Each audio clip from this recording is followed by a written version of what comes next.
Hey, everybody, this is Kenny. Welcome back to the Leading from the Middle podcast. This is the podcast for middle managers who want to develop themselves, develop their teams, and improve their results. Okay, so this is the title of a book, the Career Toolkit Essential Skills for Success That No One Taught You. And imagine also having an application, an app on your phone that reminds you of some of these skills that you can learn in this book. Like right before you're going on an interview, you could just pull it up on the app. So then I want you to imagine someone who is now dedicating their life to making sure that not only just young people are taught these essential skills of the career and what you need to have a successful career, but they are also teaching people of all ages, people that have to do a career change maybe at midlife. So today I had author, university instructor, and startup executive Mark Herschberg join me, and he spoke about this and so many other different things. Why is a career plan even important? What are interviewing skills these days? You don't want to miss a second of this conversation. Let's get at it. Hey there, everybody. Welcome back to another edition of the Leading from the Middle podcast. This is the podcast for middle managers who want to develop themselves, develop their teams, and improve their results. I have got just a terrific guest with me here today. So I'm just going to get right to it and introduce him. Author, university instructor, startup executive, Mark Herschberg is with us today here in the building. Well, not in the same building, but he's here in the building today. Mark, how you doing, sir? Thank you so much for taking the time. I'm doing great. Thanks for having me on the show today. Yeah, absolutely. Well, you are doing just some interesting things. When I started to read about you and research your work, it is so unique and interesting and so much needed in these days and times. So I want to talk first, introduce the book, The Career Toolkit, Essential Skills for Success That No One Taught You. I just love that title, and I can't wait to hear your backstory. But I also want to make sure we talk about the Brain Bump app and give you plenty of time and space to talk about how that ties in with the book. But first, I really want to hear your backstory, Mark, and what led you, what prompted you, what was your experience and story like that prompted you to do what you're doing currently? I have this really interesting unplanned dual career path. And I'll note unplanned because, of course, chapter 1 of my book is career planning. But what I talk about is you should have a plan, but you need to adjust as you go when unexpected opportunities or setbacks happen. So when I graduated MIT back in the 90s, I said, well, I'm going to go into software development. And that's where I began. I wasn't fully directed back then, but I got into software and I liked it. And I knew early in my career, I wanted to become a CTO, a chief technology officer, the person in charge of the engineers. What I quickly realized was that to get the job, it wasn't just be the number one engineer. There were all these other skills that I would need: leadership, communicating, team building, negotiating. I was never taught any of these skills. There's these things we've heard about, but no one actually sits down and teaches them to you. So I had to develop the skills in myself. We didn't have podcasts like this one back then, so it's a lot harder. And I realized as I began that journey, these skills aren't just for executives. They are for everyone, middle management, but also individual contributors, even our interns. Everyone benefits from having these skills. So I began to upskill my team as well as myself. And as I was doing that, MIT had discovered similar needs. They were hearing from the companies that go on to hire our students, said, we want to find these same skills, but we can't find them. And this is not just for engineers or not just for your students or college students in general. In general, all the different roles, we want these skills. We can't find them. No one's teaching them. Wow. Yeah. So we put together this course at MIT, the Career Success Accelerator. I helped create it. I've been teaching there for years. And I said, I want to reach a larger audience. It's not just our students who need this. And that's what led to the book, The Career Toolkit. Wow. So a lot of your personal journey then is really put into this and, seeing that, hey, there's a gap, and it's a big gap I'm just so ecstatic that you're doing this. It's so well needed, and boy, oh boy, am I going to share the heck out of it because I know a lot of people tell me at least on a weekly basis, Mark, that man, I wish I knew this. I wish I was taught this, in school. So let's dig in a little bit then. What are some of those skills and maybe list a few of them out. And I don't know if you have a list of them in order of importance or not. That doesn't really matter. But you could say, whatever. But what are a few of the skills that don't get taught that you found and you fill that gap in your teaching now? The list will vary depending on who you ask. I've seen lists from 5 to 50, and it's really where you draw the lines. It's not that they're different skills, but are they in bigger buckets or smaller buckets? Yeah. So from having taught this for years, I put them into 10 buckets. So let's just quickly run through what those 10 buckets are. Sure. They're in 3 groups. So the first section, and so these 10 buckets, these are the 10 chapters in my book. The first section, chapter 1, career planning, how to create and plan a career. Because too often we just say, well, I hope to get that job in the future. We'd never do a project at work based on hope. We'd have a plan. We'd have a project plan. We need to do that for our careers. Chapter 2, working effectively. This is a group of skills like managing your manager, understanding corporate politics, understanding how to effectively engage with others in your office. That's all working effectively. Chapter 3, interviewing. Now here we're saying, oh, well, interviewing, yes, of course, that's important. The part of interviewing we forget is as a hiring manager. We've all had training. How do you answer this question as a candidate? But so many of us, especially in middle management, we have to hire people, and we've been given no training other than these are the illegal questions, don't ask them. But we haven't taught how to hire, and our team is so important to our success and the company's success. Mhm. So that's section 1. Section 2, leadership and management. So chapter on leadership. And then there are chapters on people management and process management. I break them into separate sections. Now, all 3 of these skills, by the way, even if you don't have an official management leadership title, these skills all apply even to individual contributors because we all do some leading and management. We just might not have the authority that comes with the job title. Mhm. And then the third section of the book, Interpersonal Dynamics, has 4 chapters, 4 skills. First is communication, then networking, negotiating, and finally ethics. And so those are the 10 broad buckets that I found encapsulates all the different skills we've seen from surveys from universities, surveys and research from recruiting firms, and just universal work in terms of what are the effective skills we need for today's jobs. Wow. Those are perfect. And I really want to get into a few of them a little bit deeper with you. But I think I want to ask you this first. What's the student's reaction on day one when they sit down for your course and you kind of lay out, hey, we're going to be going over this? What's the general reaction there? Well, usually they're tired because our class starts at 9 a.m., which for students, Yes. that's very early, especially MIT students. When we bring them into this class, now, first I'll note, this is not a standard, we're lecturing at the student's class. It is a very interactive, hands-on class, and that's really the best way to learn these skills. Yes, we do some lecture. Yes, you can read in my book or other books or listen on this podcast, but you really have to do. It's kind of like sports. I can tell you how to play basketball, but unless you're actually trying it and doing it and practicing, you're not going to be a good basketball player. So It's an interactive class. And the students, to be honest, they show up and they're a little skeptical or uncertain. If you think back to when you were an undergrad, you were just focused on trying to pass your classes and maybe find an internship, and bigger picture stuff is questionable. We do bribe them with some food. We tell them we're going to give you a hot lunch every day, and that helps get them in. Yeah. But once they start doing it, why I love teaching is when I'm in there, I can see the light bulb go on.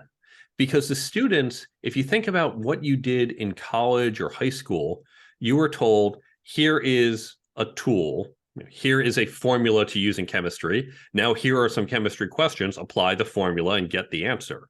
And it's very just regurgitate the information. With these skills, there's no formula for leadership or 3 boxes to check to communicate. It's much more subtle. And so they go in expecting, like, what's the formula for networking? No, it doesn't work that way. And they struggle a little, which we want. And then we explain why it's not as simple as do A, B, C, and you're done. Mhm. And the light bulb goes on. Suddenly they realize these skills are different. And that opens up their learning to develop these skills, not just in our class, but throughout their lifetime. Wow. Wow, that is awesome. And I love the interaction part of it and the hands-on, so needed. And you're right, that's a great comparison to sports, right? Yeah, go out and put that ball in the hoop. That's it, you know? Um, I love that. I want to jump into career plan first. I found everything fascinating. The two specifically, that and interviewing, I really want to dig into a little deeper with you. And so career plan again, different time and place in the early 80s when I came out of college, right? I had no clue what I wanted to do. I wound up staying at McDonald's for several years because that was the job I had. And when I graduated college, I became a manager, right? But I really had no clue on planning my career out. And I think that's so vital. And I love that you do that. How do you start? I mean, and how do you get those kids also into that mindset? Because even though it's a different day and age, I imagine, 18, 19 years old is kind of the same as it was when you were in the 80s. So where do you start there and how do you guide them down that path? It is a little harder to do career planning with undergrads because, of course, they're not thinking long term. They Yes, don't think past the end of the semester. exactly. But certainly when I do this at companies or when I do talks and I'm with adults, you're into your career. Now, imagine your manager says to you, you need to achieve this goal in the next 6 months or a year. You wouldn't say, like, okay, boss, we'll meet back in 6 months and hopefully I hit the goal. Cross your fingers. Yeah. That's insane. Instead, you come up with a project plan. In fact, your boss probably says, show me your plan, and we're going to do a monthly check in. And of course, whatever plan you lay out, it's not going to work perfectly. No one expects you had the foresight to know exactly how it's going to go, but you have the plan because it's a starting point, it's a placeholder, and you adjust as you go along with it. If you need a plan for a 6 month project, what makes you think you can get away with a 3 year project or a 30-year project that we call our career by winging it with no plan? Yeah. And once you put in that context, say, oh my God, this makes sense. Now, the same tools apply. People get tripped up because they say, how do I know what I'm going to be doing in 5 years? You don't, but how do you know what you're doing in 5 months on this plan? You have that general placeholder. Well, 5 months in, we should be integrating all the pieces together to deliver. But you don't know exactly what you're doing on day 163.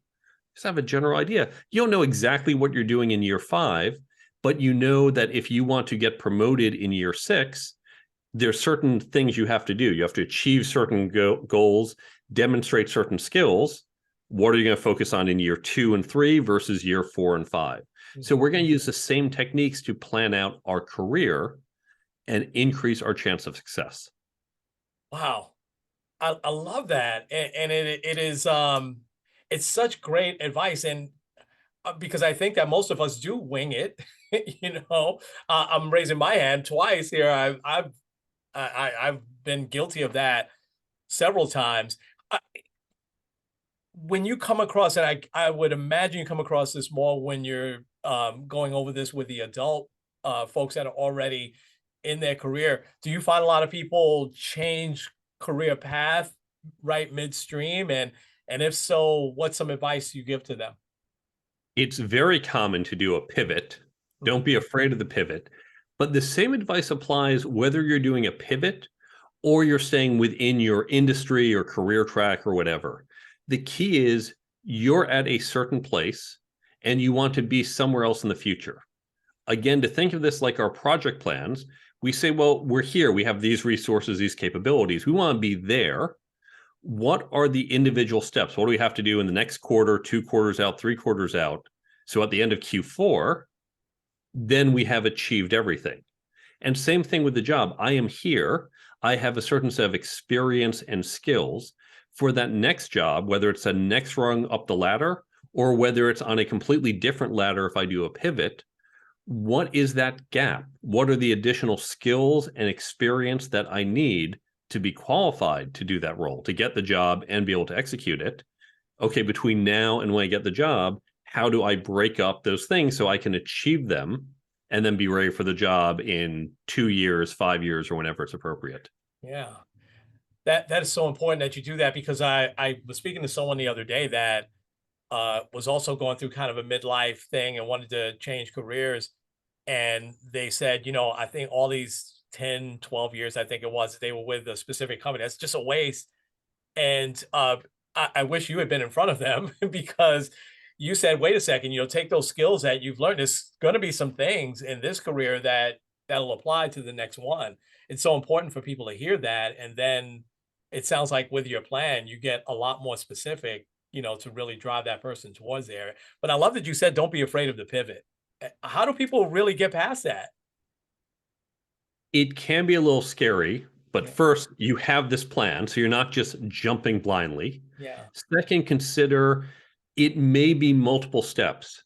If you think about you're trying to cross a river, you might not be able to take in one leap, but you can jump to that rock in the middle, and then from that rock, you can get to the other side. Mhm. If there's a new industry that's very different from your own, that's not adjacent, is there some intermediary industry or role where you can leverage a lot of your current skills to get into this new role? It might not be your dream job, but gets you into that role for the next 2 or 3 years, leveraging what you have. But there's some new stuff you'll develop in this role, and that will now set you up for your target job in the future. So you Mhm. can think about about multiple hops, totally acceptable. Wow. And so it's all about just having this plan and recognizing what you want from the job, what you want from your career. It's not just about money, it's Mhm. about engagement and happiness, mission, Mhm. the work that you'll be doing. And so it's okay to say, this job that I'm doing, it's no longer engaging me. The money might be fine, or maybe you do want more money, but these other things, it's not a fit. Let me find one that's better. Mm. Don't be afraid. Many of us, we have to continue to reinvent ourselves. It is true. We are moving at a faster pace. There's acceleration in the pace of change. And Mhm. so, whereas our parents could have one job and that job held from the beginning of their career to the end, these days that's no longer true. If you think about manufacturing, for example, in 1960, it was a great career path to say, I am going to join a union and work on the assembly line. Great middle class job. But by the 80s, that was no longer true. Yeah.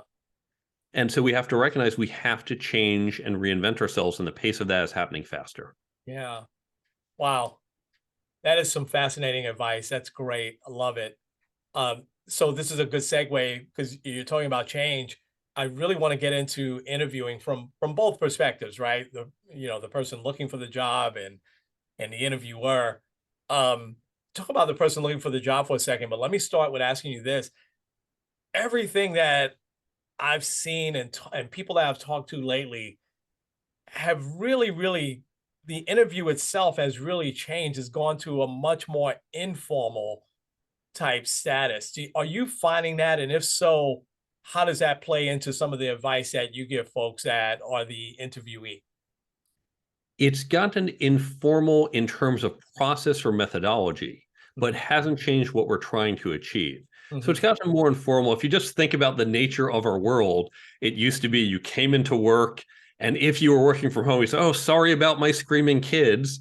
But now, of course, we're into, "Oh, yeah, that's my cat walking across the screen." And, "Oh, Right. hold on, I got to feed my baby." And we're like, "Yeah, we get it. We're all in this world. We're all dressing down." So it's no longer the, okay, sit down, Mr. Smith, and tell me about your experience here. It's like, hey, nice to meet you. Let's talk through your experience. It has a more casual tone, Mhm. but what we're trying to do is figure out on both sides, is this a fit? Do you, as a candidate, have the knowledge and experience and capability that you will successfully do this role for my organization? As a candidate, you're saying, will you give me what I'm looking for in terms of not only compensation, but the culture and the other things I'm looking for? And that hasn't changed. That is the essence of what an interview is about. Okay. That's awesome. Um, So what are a couple of other hints and tips that you give interviewees these days that is going to give them that little bit of an edge or advantage? As an interviewee, remember that you need to think about what are the requirements for the job, and then have that mental checklist saying, you need to know I can do A, B, C. I need to make sure as we speak, I can explain. And here's how I did A at this previous company. Here's what I've been trained to understand with B. And I may not have done C before I had training, but let me convince you I am capable of doing C because it's very close to these other things I'm doing. So you want to just have this very concrete set of this is what they're looking for, this A, B, C list, and make sure you have addressed each of A, B, and C in your answers to convince them, oh, well, yeah, Mark has done all of these, so Mark can handle this job. Yeah. Wow. I love that. I love that. Let's talk about the interviewer then. And eh, eh, does the interview, is it still important how you show up? And by that, I do mean appearance. And I'm thinking of the kid that showed up one time in sandals and shorts um, and, it was hard for me to continue with the interview. And this is not that long ago. And it was for a pretty decent position. It was for assistant store manager. And I know that we've changed as a society and where you and I are casual today, right? Um, but what are some things that hints and tips that you're giving the interviewers these days to really look for? Well, certainly to the point you bring up, you need to be appropriate for the context. Mhm. If you're going to be an assistant store manager, showing up in sandals just might not be a fit unless the store happens to be some cabana on the beach. Right, right, Fine. right, right, I do tech startups, and it was fine if a candidate, some software developer, showed up in a t-shirt. That's okay. I did have one candidate. We had done a remote interview. This is before remote work was common. I have run remote teams, but in this case, we had a co-located team. We were hiring someone who was on the other side of the country, and we'd have him move here to New York, where our company was located. So we had done all the interviews remotely. We flew him out and his wife because they were going to look at the city, look at places to live. We were just going to do a final in-person meeting. And when he showed up, not only was he in t-shirt and shorts, like, okay, it's a little casual. T-shirt we get, like shorts, a little casual. He showed up, he had the camera around his neck. And okay, I get it. This is New York, and you might want to take a photo at Rockefeller Center, but showing up to the interview with a camera around your neck just kind of sent a signal of, hi, I'm a tourist, and that's what I'm here for, and not the job. right, He did right. turn us down, and I'm actually glad he did because I started to question, should we still have the offer? Yeah. So you do need to be appropriate for the role. As the interviewer, things you want to look for are that ABC checklist, which, by the way, isn't simply have you managed a store before? Have you hired a person? Yes, you want those, but other qualities. If, for example, it's important that you fit in, because this is a team where everyone likes to joke around. Especially, I've been briefly in the service industry, and you work in some restaurants, for example, and everyone just they're really close and they like to joke around. And there's some people who are very, I show up to work, I do my job well, and then I leave. And both are fine, but that person might not be a fit for that team. And it's important to understand that ahead of time and say, here are the cultural attributes we're looking at. Mhm. Or versus you're managing a store, imagine two stores. One has a very experienced team of employees. They don't need a lot of management. They just need the direction from above, and that's it. Versus a store with lots of junior people. Mhm. Now that store manager, the role of leading the team is fundamentally different. Mhm. They're both leading, but it's a different type of leadership. And you need to be intentional asking yourself, what type of leadership is this? And then does this candidate meet that type of leadership? Not just have they led a team? Yes, no, check. Mm. Wow. Wow. In the world I've served in the past and still kind of serve through them listening to this podcast, that's one of the things that they don't take into consideration what you just said about, is this person a right fit in my store? Is this person a right fit in my office? And if not, I think they make a good employee for the company, but maybe I call the store down the road and say, hey, I think I came across someone. Not sure they're going to fit here because they seemed a little serious, a little, whereas that we kind of joke around. I love that. And that is some really, really great advice. Is it still important? I was having this conversation with my son the other day because he's had several jobs and he's 21. And he looked at me and he said, I know what you're gonna say, right? I'm employees are not gonna like that I'm jumping from job to job. And I said, I don't know that that is something that is looked at the way it was 5 or 6 years ago. What are your thoughts on that? Do you advise interviewers to still even consider that?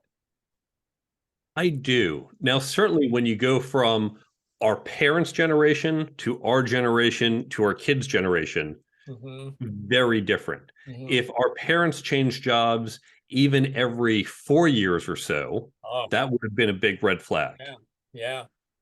I'm Gen X, on the lower end of Gen X. Hmm. You're Gen X too, I suspect. Yes. I was changing jobs fairly regularly, and that was maybe less common. And by the managers who would look at me, it was a little suspicious. I think that's become common if you're changing jobs every 4 or 5 years now. That's certainly the average. Hmm. And that's not seen as quite an issue. But it's now, of course, a younger generation's changing much faster. Hmm. I think it's okay if you're in college, your early 20s, and you're finding yourself.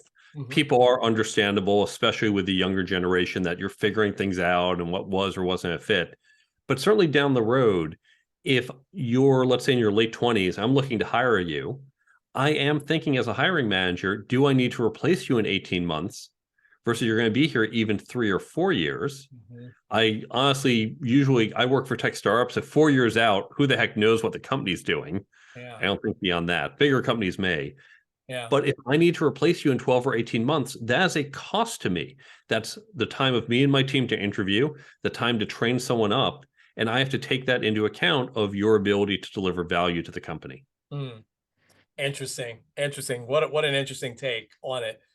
A couple of quick hits. This has been amazing, by the way. A couple of quick hits, and then I really want you to describe the Brain Bump app. Um, you talk a lot about network building. What are a couple of really quick, easy ways that people can build their own network?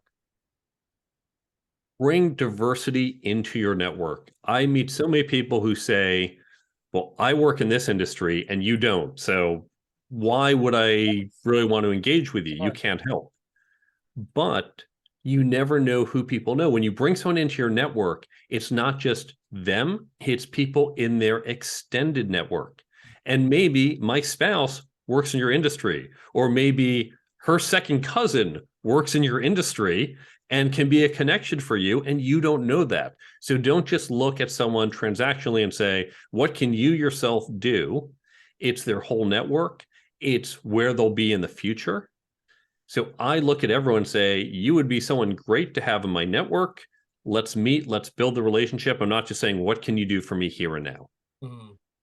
That's great advice. Yeah, because a lot of people close the doors right away. If you're, I, I'm with you, man. I know people from so many different industries, and it was very intentional. You talk about ethical and unethical behavior, and what you can even do on the front lines to spot it. What are it's so reluctant these days, the unethical behavior for people to say something. What's the advice that you give if I'm spotting and sensing that there's some unethical behavior? We need to speak up more. Mhm. We are finally, I say we as a society, not a specific group or company, we as a society are finally starting to do that. We've certainly seen with, for example, the Me Too movement. Yes. People are now standing up and speaking up against sexual harassment. People are starting to speak up against other hostile workplace situations. Mhm.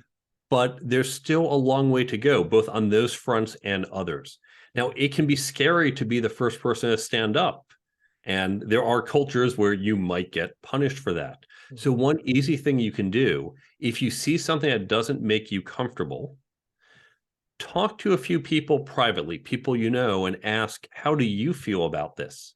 Because if you find other people agree with you, and usually you will, if you're feeling it, chances are other people will as well, and you find you're not alone, then you can speak up as a group. Hmm. Because then it's not just you standing up and everyone else is behind and Right. you're there, you're the one taking all the heat. You're doing it as a group. There's strength in numbers and your voices are louder together.